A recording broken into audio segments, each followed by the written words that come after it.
Om Sam Saraswati Namaha. Namaste. Namaste, everyone. Thank you all for coming back to our class. It's really fun to be back and get to share the love of Shiva. We're getting ready for Shivaratri, which is later this month on the 27th, and so we're going to study the Shiva Puja and the advanced Yagya.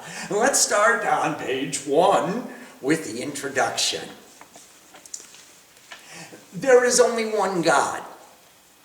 Just as one woman is known as a mother, a daughter, a wife, a sister, or a friend, depending upon the different relationships she has, in the same way the one God is called by different names by different people in different circumstances.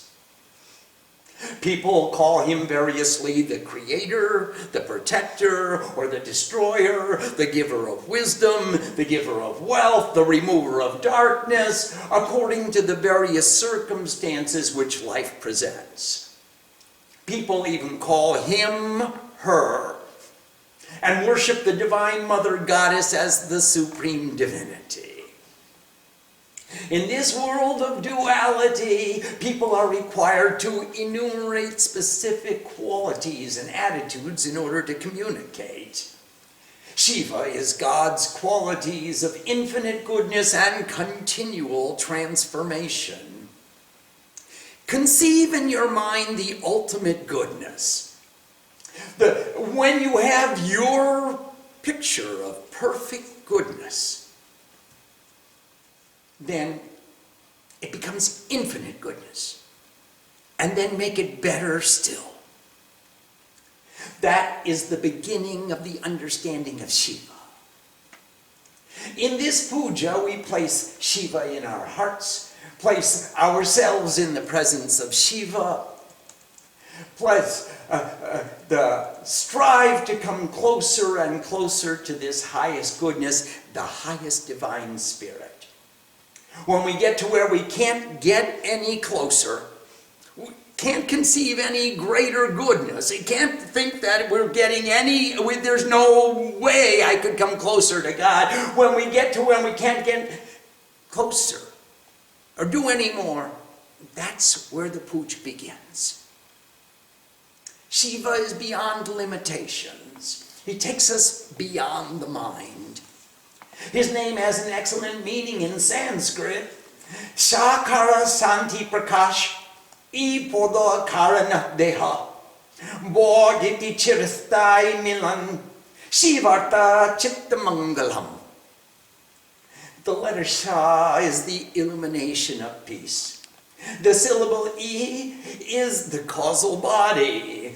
Bo means union with the infinite, and the definition of Shiva is the welfare of all objects of perception.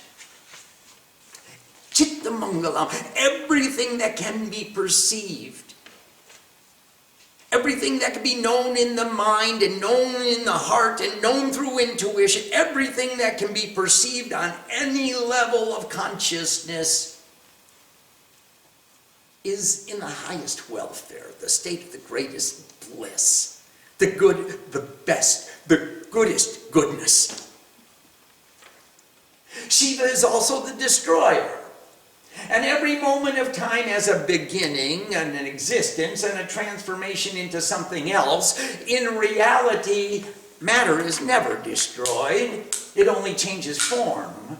So what is called destruction is really the process of transformation from what was known into something new. Shiva is always transforming all that was into what it is becoming. He allows for the fluid motion and continual change in the ocean of existence. All fear is of the unknown. The transitory nature of existence makes us feel insecure. We want things to stay the way they are because we don't know what the change will bring. That is why Shiva, as the destroyer, is so frightening. What will it be like when he's done changing? What's it going to look like? What will it be like when it's done? Will he ever be done? Maybe he'll just go on changing and changing ad infinitum. Until we accept the will of Shiva, there will be fear. As long as we identify with the changes that are occurring, we have attachment. I like things the way they are. Don't change. By saying to God, I like the universe the way it is, please don't change it, we resist the course of nature. We create our own pain by our attachment to the way we think things should be. Shiva, as the great destroyer, will destroy our attachment too. That is his function as the consciousness of continual transformation. By worshiping Shiva, we cultivate the qualities of infinite consciousness, unattachment, freedom from bondage to this world of objects and their relationships. We cultivate the attitude of perceiving the intrinsic reality, not the extrinsic appearance. We identify with that which does not change. We become the witness of the changes of nature. From this perception, we act and interact with the world. Remembering the eternal reality, we free ourselves from pain and fear. We see them as passing states of mind and accept the will of God. Shiva is also the Lord of Sankalpa, the strength of willpower to define and obtain our goals. Nothing deflects Shiva from his path. Shiva gives us the strength to attach ourselves to the sustaining values of life, to the values that will stay with us through eternity, which, according to this tradition, are called the Sanatana Dharma, the eternal ideals of perfection. Pu means punya, the highest merit, and ja means jata, to give birth. Puja means the actions which give birth to the highest merit. In our tradition, the highest merit is being given the privilege to sit in the presence of God. By performing puja, we rehearse what would it be like for God to come to our home. We shine our utensils, we decorate the altar with flowers and lights, incense and candles. We prepare good food because an honored guest is coming. A puja is a compendium of knowledge of spiritual practices. In many ways, the systems of worship resemble a table of contents of subjects that will be of interest and benefit in the spiritual evolution of an aspirant. There are many mantras that offer a flower and obeisance to a deity or a group of deities. Why are we bowing to these divine powers of the universe will be explained in other scriptures. The puja merely points the way to a whole bunch of other learning. That is why there is no end to puja. There is no end to learning. Yagya comes from the root yuj, to unite.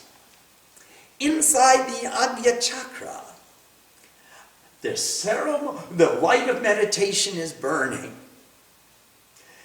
Outside on the ceremonial fire altar is the fire, the objective measurement of how brightly our inner light is glowing. The Yajna is the union between these two fires. This union is the sacrifice of all egotism and duality. The Yagya fire will not burn with wood and ghee alone. The Yagya fire requires devotion to the exclusion of selfishness. The purpose of the Yagya is to unite the two fires so that all the thoughts become oblations to the fire. The purpose of the Yagya, offerings of sacrifice. When we unite the fires with such devotion that there is no other thought, then we have participated in a Yagya. Only one fire. Which one is the reality and which one is the reflection? That's to be determined. One is here and another is outside. And the union between the two fires is the Yagya.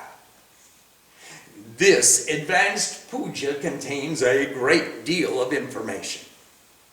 It is possible that an advanced student could remain engaged in its study for several years. You are not required to learn this whole puja immediately. You can take bits and pieces of this puja and put them to work. This book includes a beginner's puja, an intermediate puja, an advanced puja, and a post-doc session. So there is more than ample material to keep you engrossed in the worship of God. Read through the pujas and read the translations. Some mantras will call to you. Some will touch your heart and illuminate an inspiration, and that is where you could begin. Look for those mantras that say, I belong to you.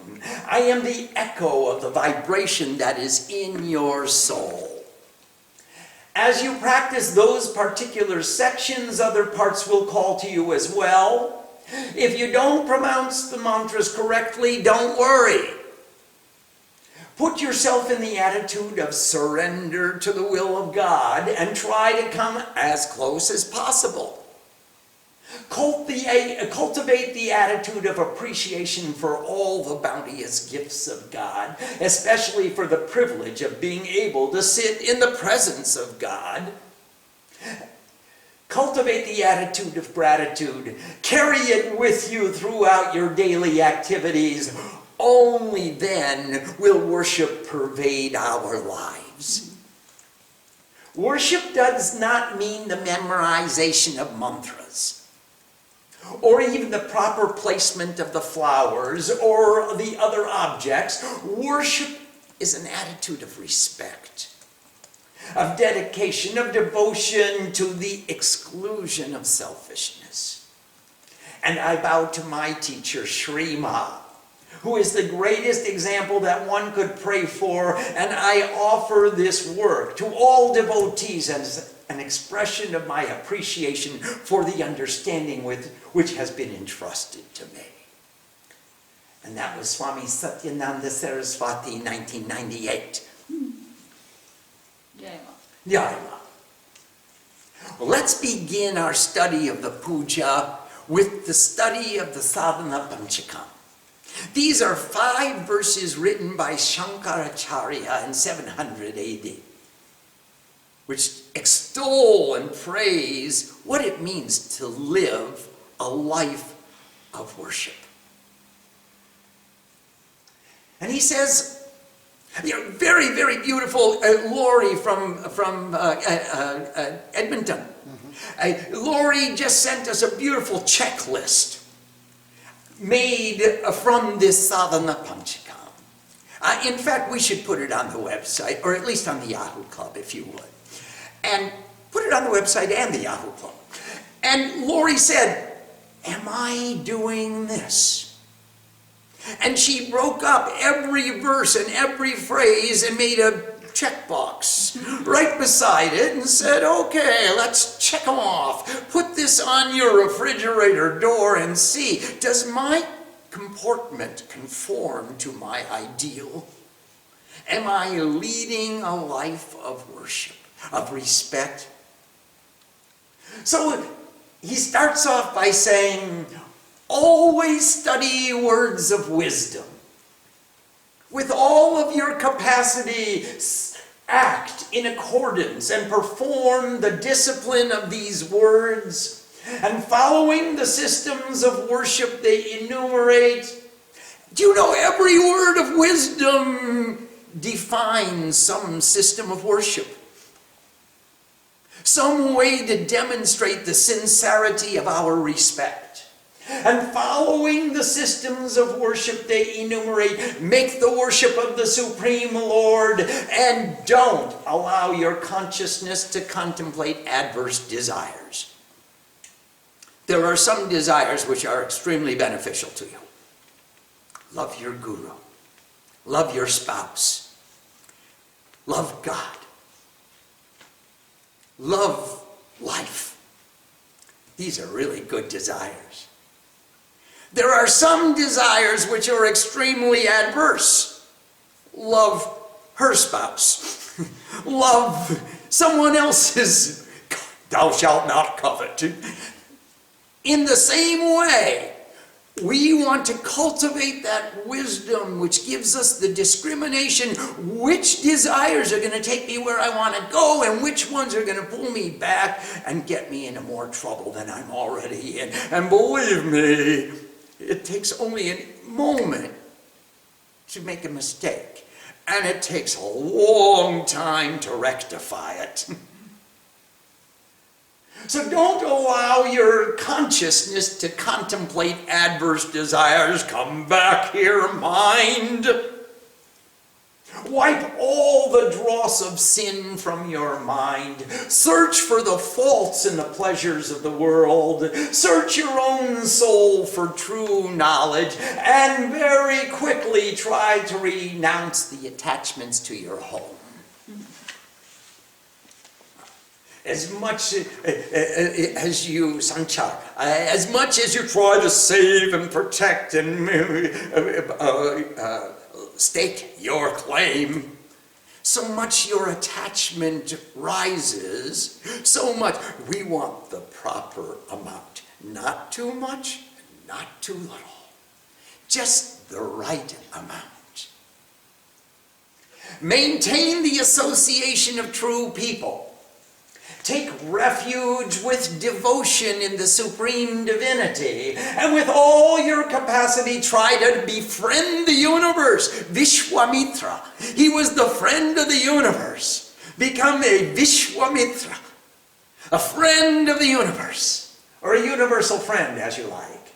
And very quickly renounce the fruits of your labors. Try to share your abundance, share your gifts, empower others, and you will be rewarded.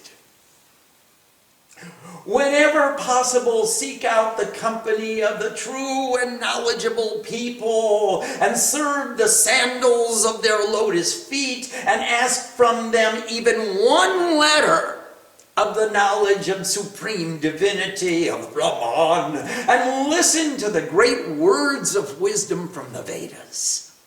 From all the holy books of wisdom, listen to the wisdom. Listen, listen, listen to my heart song. Listen. Wisdom is a function of the ear, not of the mouth.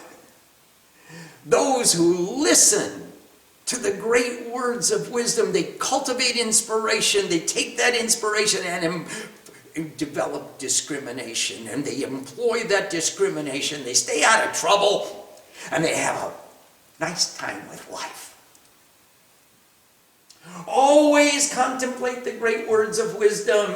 Take refuge in the great words of wisdom. Stay far away from the bondages of the soul, and search for the real inner meanings of the texts of wisdom. I am one with God. Always maintain this attitude. Make renunciation of the many thoughts of the mind. Leave the egotism of your body. And don't debate idle philosophies with intellectuals. Don't. Doesn't change anyone's life to win the debate or to lose the debate. Why should you debate idle philosophies with intellectuals? We're sadhus. We want to live the life of spiritual discipline.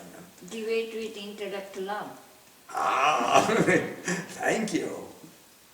Take the cure for the illness of uncontrolled desire. Serve your doctor as a beggar would serve a lord. Don't seek the associations of pleasure seekers or self-centered individuals. Remain contented with whatever you receive in a divine union, that which God has consented to give.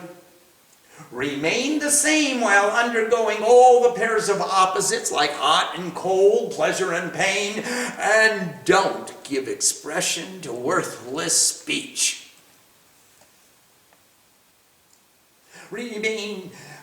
Carry yourself as a great renunciant. Don't look to get grace from other men, and don't seek to obtain something from men. Sit down in a quiet, conducive, and comfortable environment and contemplate the supreme divinity. Look into yourself with the fullness of consciousness and see the bondage of the gross world to the soul, and reduce your necessity for action in the world. Don't allow your thoughts to be bound by karma. With the strength of wisdom, free your mind from bondage. Experience the fruits of your prarabdha karma, the actions performed in the past, the fruits of which are being experienced in the present. And after the past karma is complete, with an attitude of one mind, go to the realms of union with the highest divinity and remain there. And don't let go. And don't give up that peace, that unity, that communion with God and Guru and wisdom. Take it with you wherever you go, and let it be your light and your guide in every circumstance. Whoever will read these 5 verses and with a still consciousness every day contemplate the essence of these verses, for him or her, the great flames of bondage to objects and relationships and disruption to the soul's peace will quickly be eradicated. And thus ends the 5 verses in praise of spiritual discipline written by Shankaracharya in 700 AD. And they're still just as meaningful, still just as applicable to us today as they were 1400 years ago.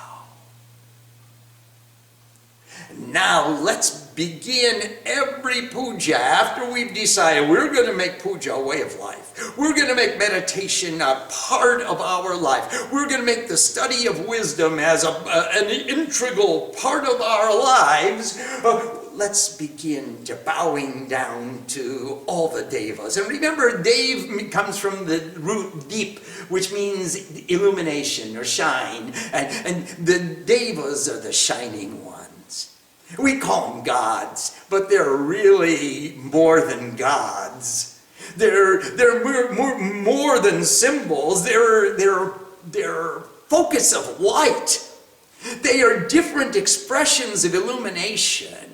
And I want to bow to all the different expressions of divine illumination which will inspire me to become divinely illuminated. And that's why I hang out with the gods, and that's why I worship them. So let's start by bowing down to them. Om, we bow to the respected great Lord of wisdom. Om, we bow to Lakshmi and Narayan, the goal of all existence and the perceiver of all. Om, we bow to Uma and Maheshwar, she who protects existence and the great consciousness or seer of all. Om, we bow to Bani and Hiranyagarbha, Saraswati and Brahma, who create the cosmic existence. Om, we bow to Sachi and Purandara, Indra and his wife, who preside over all that is divine, the king and queen of heaven. And that goes for every heaven we decide to create. Internally, externally, within our ashram, within our temple, within our homes, within our hearts, we bow to the king and queen of our heaven. Om, we bow to the mothers and fathers. Om, we bow to the chosen deity of worship. Om, we bow to the family deity of worship. Om, we bow to the village deity of worship. Om, we bow to the particular household deity of worship. Om, we bow to the established deity of worship. Om, we all bow to all the gods. Om, we bow to all the knowers of divinity. This goes beyond race, religion, creed, tradition, heritage, any names, anybody who knows anything about divinity. Take my respect and give me a blessing that I could know a little bit more myself. Let's meditate on Shiva. Remember, he's got 5 faces. And his first face is called Sadyojata. Om, we meditate upon the full, perfect, full, complete, always continuing consciousness of infinite goodness. We contemplate he whose 1,000 eyes see everywhere. May that giver of bliss grant us increase and make me blissful too. Fill us with bliss. Fill us with the bliss of knowledge, the security of being in the presence of God. What could possibly befall me when I'm sitting at the altar with God?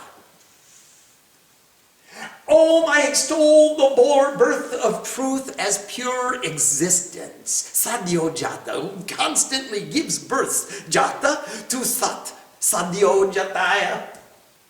Oh, again and again I bow down to the birth of truth as pure existence, in being, after being, beyond all being, who himself is all being, from whom came all being. To that existence I bow. I bow to the beautiful God who is beloved. I bow to the pleasant one, to the ultimate one, I bow to the reliever of sufferings, Asru Trayate iti Rudra.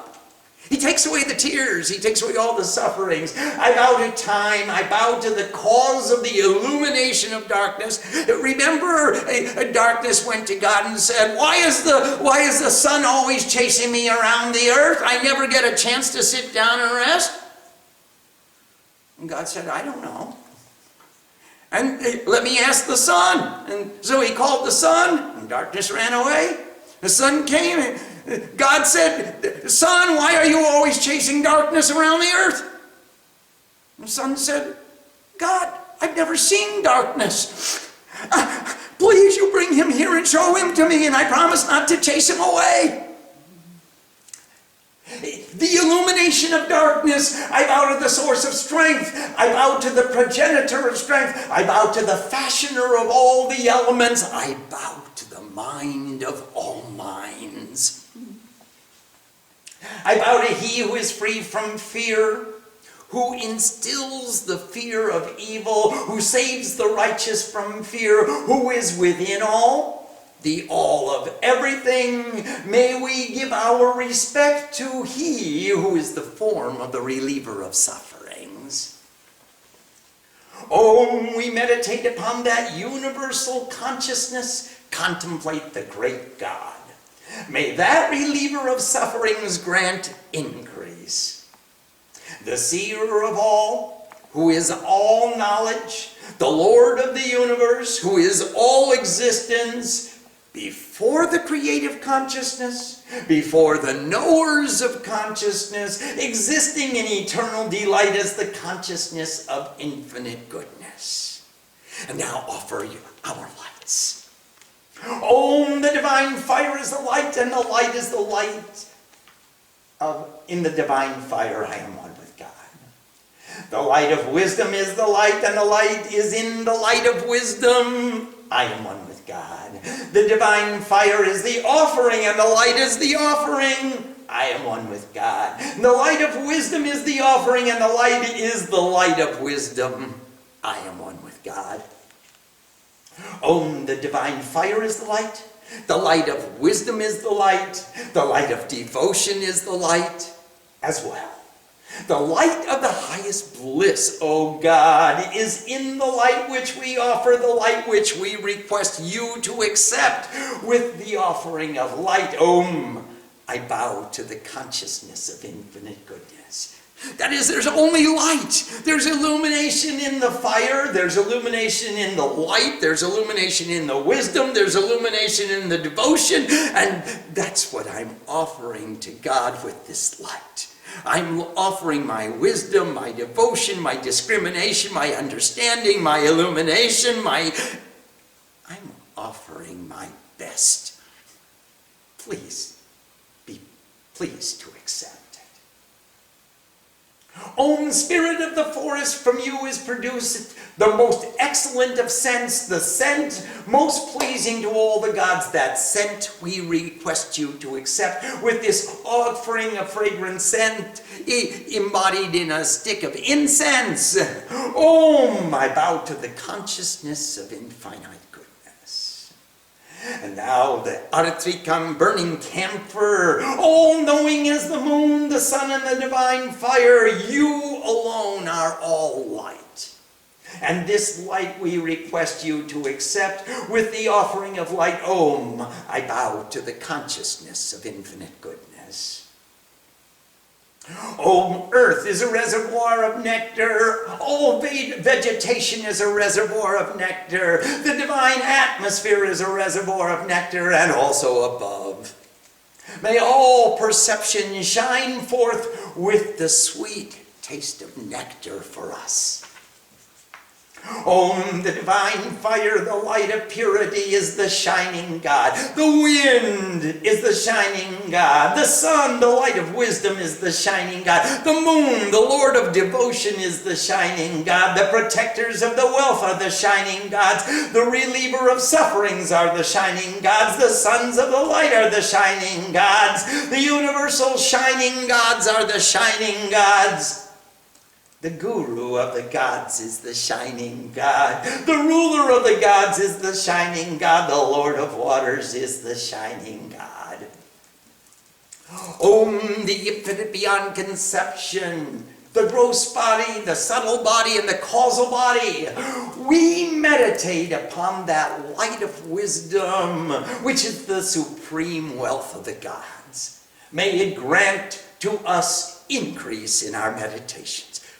Fill us with illumination.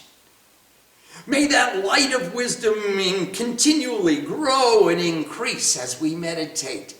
May it get brighter and lighter and stronger and more demonstrative in our lives. Om, the gross body. Om, the subtle body. Om, the causal body. Om, the great body of existence. Om, the body of knowledge, the body of light, the body of truth. In every level of consciousness, on all 7 levels of consciousness, from the gross body, that which is perceivable through the senses, the subtle body, that which is conceivable in the mind, the causal body, that which is known through meditation and intuition, the great body of all that can come into manifestation, the great body of all that has knowledge. Every form has a name. If you know the name, you are empowered. The great body of light and the great body of Sat, Chit, Ananda, truth, consciousness, and bliss. On every level, Om, we meditate upon that light of wisdom, which is the supreme wealth of the gods. May it grant to us increase in our meditations. May the divine waters, luminous with the nectar of immortality, of supreme divinity, fill the earth, the atmosphere, and the heavens. O my rosary, the great measurement of consciousness, containing all energy within as your intrinsic nature. Give to me the attainment of your perfection, fulfilling the 4 objectives of life, Dharma, Artha, Kama, Moksha, realizing the ideal of perfection. The second artha is finding the resources necessary to maintain that ideal. Kama means relinquishing or fulfilling all those desires so they don't, all other desires than the one desire to be one with God. So they don't have a tendency or capacity to pull us away from that unity. And when those three are complete, that is moksha, liberation, self-realization. Om Rosary of Rudraksha seeds, my Lord, give to me excellent attainment, give to me, illuminate the meanings of all mantras, illuminate, fashion me with all excellent attainments, fashion me, I am one with God. And with these scented flowers, Om, we bow to the Lord of wisdom, Lord of the multitudes. With these scented flowers, Om, we bow to the sun, the light of wisdom, along with the other 9 planets. With these scented flowers, Om, we bow to Shiva, the consciousness of infinite goodness, along with the 5 primary deities. Remember, Shiva, Shakti, Vishnu, Ganesh, and the sun and the 9 planets. Those are 5 divisions of Hindu worship.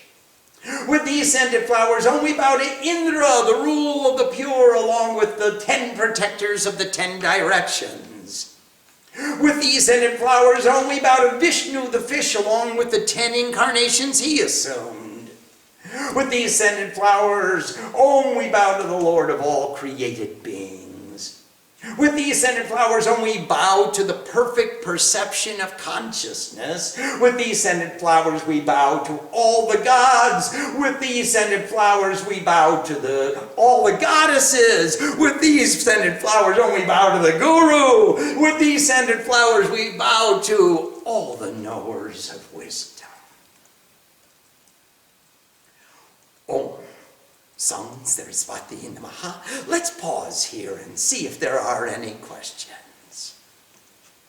We have a question from Sadhana Shakti in Seattle. Yes, Namaste Sadhana, Namaste Vivek. Pranam. If we lack the strength of Sankalpa, is this in some way related to our resistance and fear of change? In many ways it is related, Sadhana, and what we want to do is cultivate reliance on Shiva so that we get empowered to relinquish those fears and proceed forward and complete our objective. Remember, San means all together, and Kalpa means idea, and a Sankalpa is a definition of what is my great idea. All the little objectives, all the little goals, all the little definitions of my greatest pursuit, they come all into one greater pursuit. And that will be my Sankalpa, my definition of all the minds, all the tangents. Can I pull them all together and focus that energy in one direction? So yes, give up our selfish attachment, our fear, and let's proceed with reliance on Shiva, and that we have made a good plan and we're executing it faithfully. We will get the fruit of that sankalpa. We will get the fruit of that effort. Yes, please. We have a question from Nanda in San Jose. Namaste, Nandama. What would be our attitude when we sit for puja? And does it vary based on the deity of worship? Can you share with us what your mindset is when you sit for puja for Shiva versus at the cosmic altar? No. Nanda, that's very difficult for me to distinguish, because when I sit at the cosmic altar, I worship Shiva too. So I have the same mind every time I sit down. I say, what a privilege it is to have a place where I can sit down and pour out my heart to God. And I get the privilege, I'm empowered to sit down. I have a system by which I can recite the liturgy and define my goals and define my life according to these divine principles, just like the rishis have done in the past. I don't think, well, I want this from Lakshmi and I want that from Saraswati and I'm going to pray to Shiva for this and I'm going to pray to Shakti for that. I don't make those distinctions, Nanda. So it's very difficult for me to distinguish various attitudes When I sit down for worship, I have only one attitude. I'm in love. And I am so privileged to be a lover instead of sitting around waiting for someone to come and love poor little old me. We have a question from Ramya in Bangalore. Namaste, Rami Mami. Namaste, Srini Baba. What are some of the steps we can take to go deeper in our puja? Oh, Ramya, first of all, there are 5 steps to the puja. We all know that. There's preparation, purification, invitation, union, and offering. Now, these are the 5 steps of the puja. To come closer and closer to God, I don't want anything to come between us, like a book. I would like to have the book completely memorized and look Goddess in the eye and say, I really mean this from my heart. I'm not just reading the words that some other saintly being wrote down some years ago, or centuries ago, or millenniums ago. I am just speaking my own mind from my own heart, eye to eye. So one of the biggest steps that you could do is memorize the puja. Now start small and make it bigger and bigger and bigger. Rami Mami, if you memorize 2 mantras a month, you'll know a lot of mantras. If you memorize 2 mantras a week, after 1 year, you'll have over 100 mantras. Well, I'll put you up against the best pundits in India. If you do that for some years, you'll come live in the Devi Mandir. So that's one of the things you can do, Rami Mami, is just increase the amount of worship that you can perform without the book. It's your mantra. It's your worship. It's your love affair. You get the privilege. It's not reading somebody else's words. It says here on page 19, I love you. No, it's more like sitting eyeball to eyeball and saying, I really love you, Mom.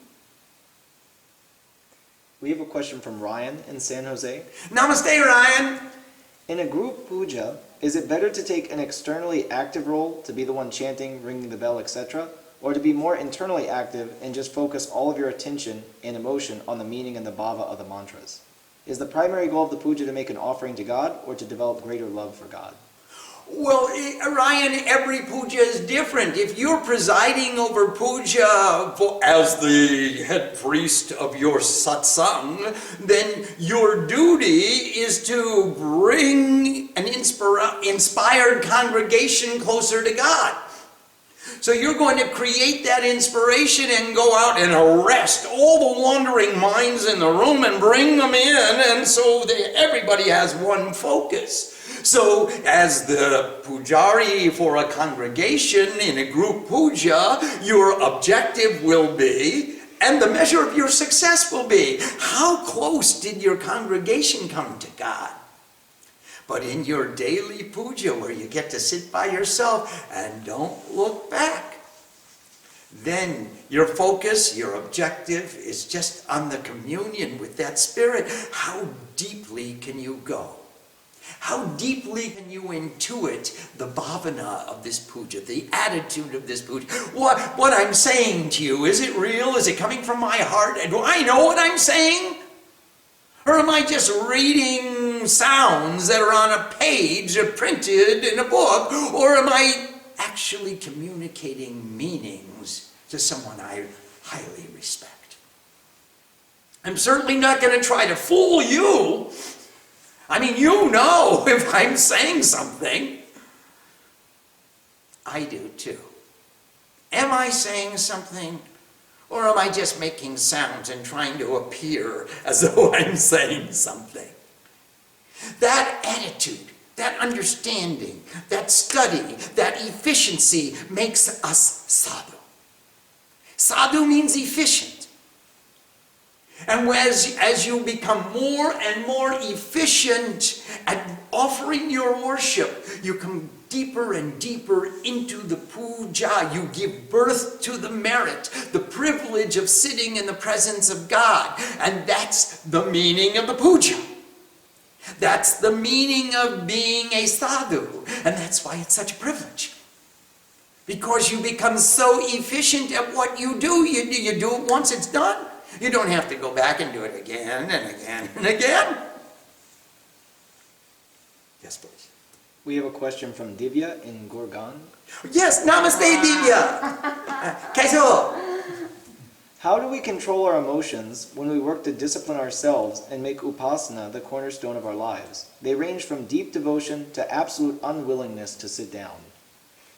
Divya, you do it with your sankalpa. As much as you take that sankalpa, you become like Shiva.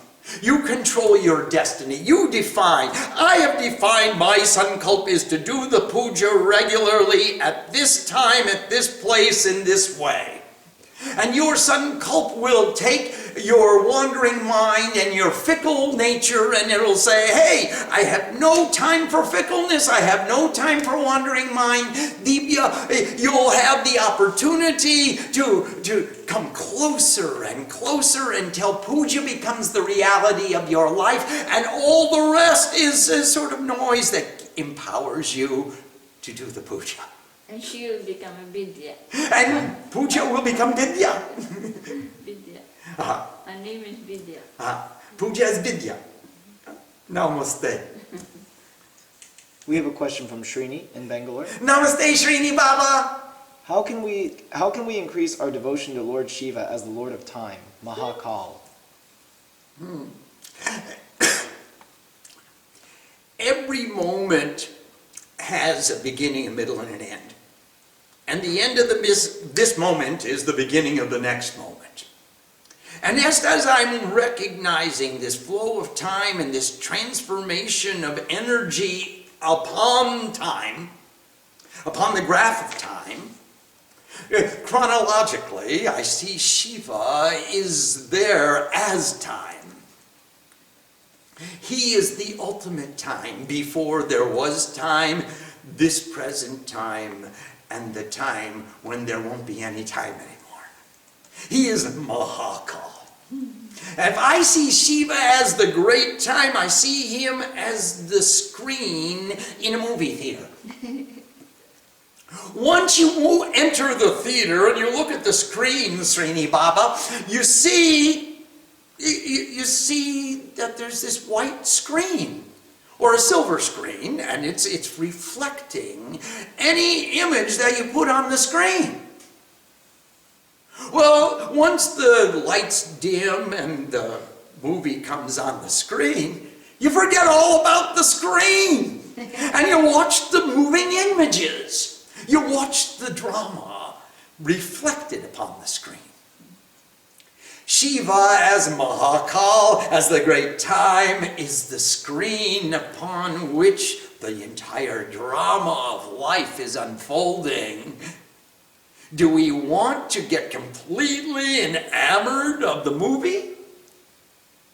Or from time to time, do we want to remember that's a movie reflected upon a screen?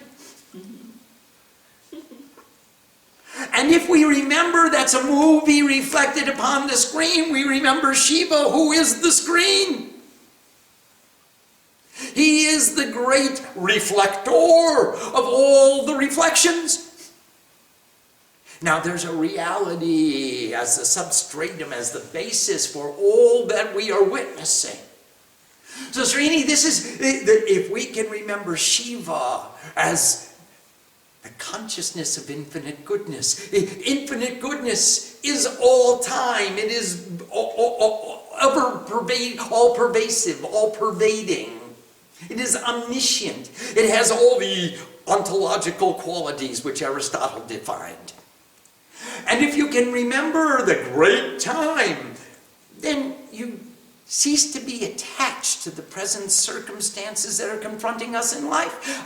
This too will pass. These are images reflected upon the screen. How can I feel such dejection or depression or objection to the present circumstances of life when they're going to pass in the next scene? I'll forget about them entirely.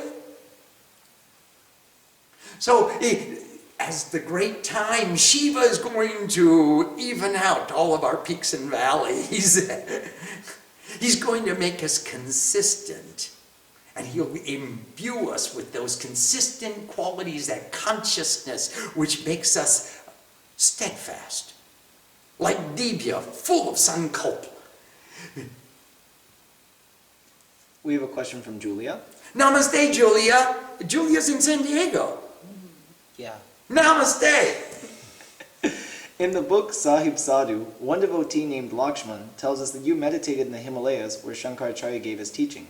Can you please tell us why this Sadhana Panchakam was given at such a late date, and anything you can share about your time in union with him? I don't. Yes, but that's a big question for an evening class. Yeah. But I had one experience with the Shankaracharya Murti behind the Badrinath temple. That was the Godi where Shankaracharya used to sit in the summer. In the winter, he would go down to Joshimath. In the summer, when the snow melted at Badrinath, he would go behind the Badrinath Mandir. There was a Shankaracharya Gadi, and he used to sit there. And even to this day, behind the Badrinath Mandir, there is a temple for Shankaracharya. And I sat there. In those days, that was in the 70s. Do you know, there was an old friend of mine, an old Babaji. His name was Bina Gopal. And he used to get up every morning at 4 a.m. And he wore a great quilted robe. And all that would stick out from the sleeves, he looked like a puffy teddy bear. And he played the veena. And all that would stick out from the sleeves were the fingertips. And he would play the morning ragas on the veena, on the sitar. And they had a loudspeaker on top of the Badrinath Mandir, on top of the temple. And the sound would broadcast across the river valley. Alakananda River is right there. And it would hit the glacier on the other side of the river and bounce back and echo all the way up the canyon. And I used to sit every morning at 4 a.m. I would go sit in the hot spring, which was just on the bank of the river, and I would listen to Bina Gopal play the ragas, which woke up the Badrinath deity.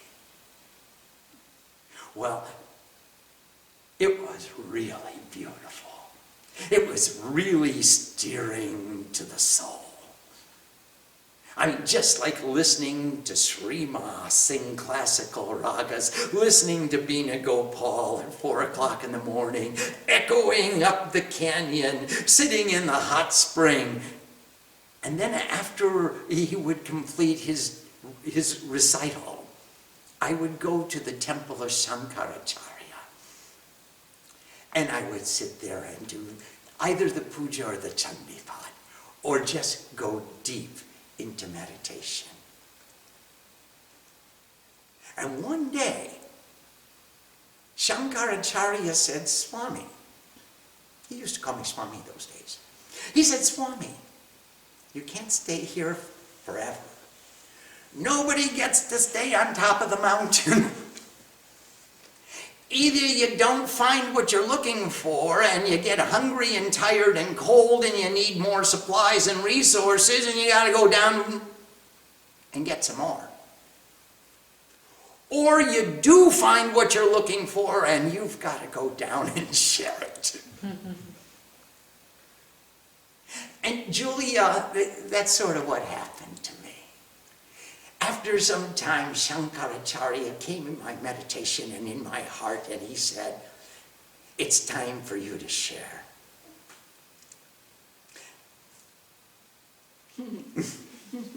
Next.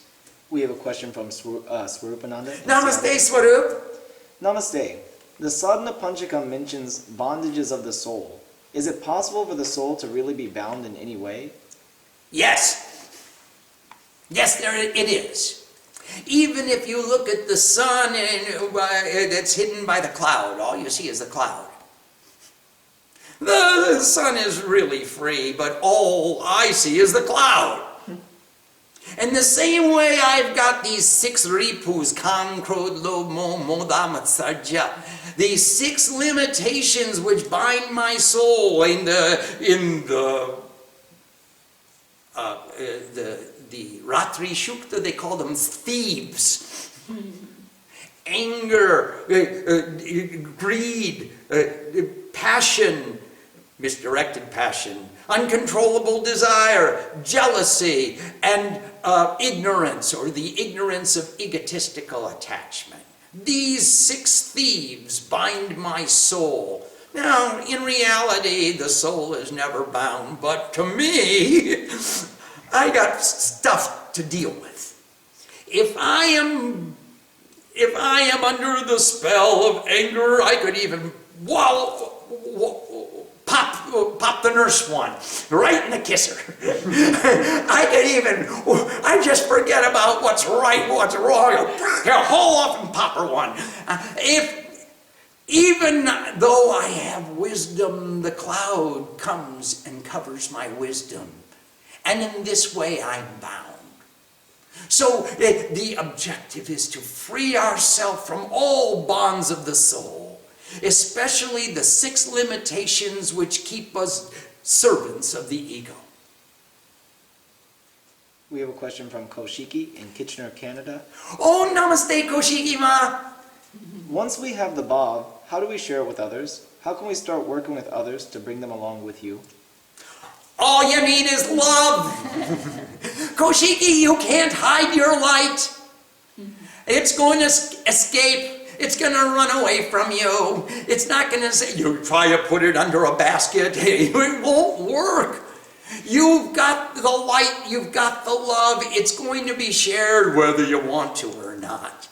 So don't worry about how do you share it. Just think, what are the most practical ways for me to make it manifest? How do I make that love manifest? Who can I serve first? How can I be of greatest service as an instrument in the hands of the Divine Mother? We have a question from Nanda. Namaste, Nandama. Is there any spiritual significance for the new moon or full moon? We seem to celebrate events on those days. Yes, there is a spiritual significance. The new moon says there is no other light but my own. And the full moon says you've got such illumination, so much devotion, you can't hide it. You can see equally well in the day or in the night. And that's why on both of these days, many of our festivals come about. Or on the days immediately preceding them, which culminate in the fullness of the moon, which culminate in the total darkness of the new moon. Om Sam Saraswati Namaha. Namaste.